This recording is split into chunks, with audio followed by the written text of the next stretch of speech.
আসসালামু আলাইকুম, সবাই কেমন আছো? চলে আসলাম মিনি ব্লগ নিয়ে।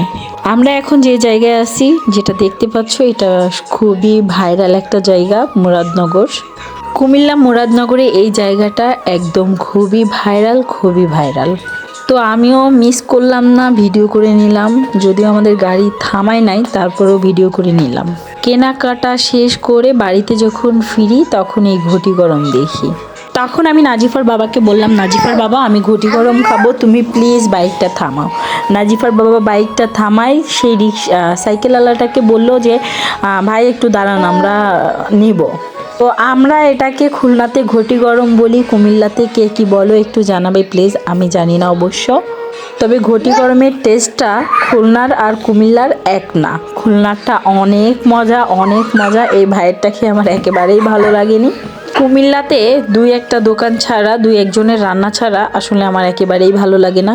অনেকের রান্না মনে হয় খুলনার সাথে কোনোভাবেই মিলে না। খুলনার সাথে কুমিল্লার কোনো মিল নেই।